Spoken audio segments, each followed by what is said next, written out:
Hi hello வணக்கம் வந்தனம் நமஸ்தே நமஸ்காரம் ஃப்ரெண்ட்ஸ். இந்த வீடியோவில் நம்ம என்ன பார்க்க போகிறோம்னா முதலை பற்றி தான் பார்க்க போகிறோம். வாங்க வீடியோக்குள்ளே போகலாம். முதலைகள் ஓய்வான மன உளைச்சல் இல்லாத வாழ்க்கையை வாழ்ந்து வருகிறது.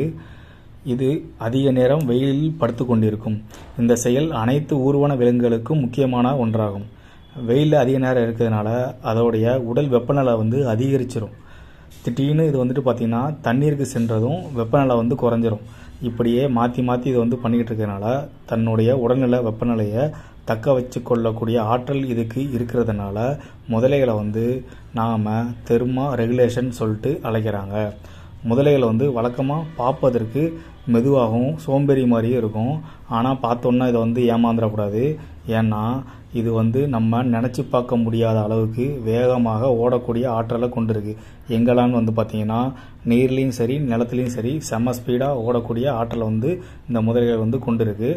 இது மட்டும் இல்லாமல் கடல் நீர் முதலையால் குதிரை போல் வேகமாக ஓட முடியும்னு சொல்கிறாங்க.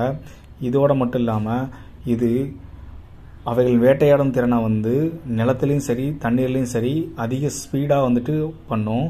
இது எப்போதுமே பாதுகாப்பு இல்லாதது போல் உணர்கிறதோ அப்போது தண்ணீருக்குள்ளே போயிட்டு 2லிருந்து 3 மணி நேரம் மூக்கை பிடிச்சி நல்லா தம் கட்டி உள்ளே இருக்கும்.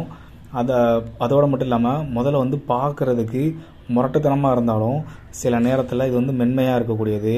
மிகப்பெரிய நதியில் ஆண் கரியால் தன் குட்டிகளை பாதுகாக்கிறதுக்காக இது மேலும் கீழும் நீந்தி சென்று வேட்டையாடும் விலங்குகளிலிருந்து தன் கரியால் குட்டிகளை பாதுகாக்கக்கூடிய அம்சத்தை இது பெற்றிருக்கு. இதோடு மட்டும் இல்லாமல் சாதாரணமாக முதலைகள் மனிதனை எப்போதுமே போய் அதுவாக போய் தாக்காது. ஆனால் மனுஷங்க அது இருக்கக்கூடிய நிலத்திலேயோ இல்லைனா குட்டையிலையோ இல்லைனா தண்ணீர் பகுதியிலையோ அது அவங்க தெரியாமல் வந்துட்டாங்கன்னா அந்த டயத்தில் அட்டாக் பண்ணக்கூடிய ஆற்றலை முதலைகளுக்கு இருக்குன்னு சொல்கிறாங்க. அதனால் நீங்கள் எப்போவும் போகும்போது முதலை பக்கத்தில் போகாதீங்க. உங்களுக்கு முதலையை பற்றி வேறு ஏதாவது தகவல் தெரிஞ்சுச்சுன்னா மறக்காமல் கமெண்ட் செக்ஷனில் கமெண்ட் பண்ணுங்கள். தேங்க்யூ ஃபார் வாட்சிங் friends. Please subscribe our channel.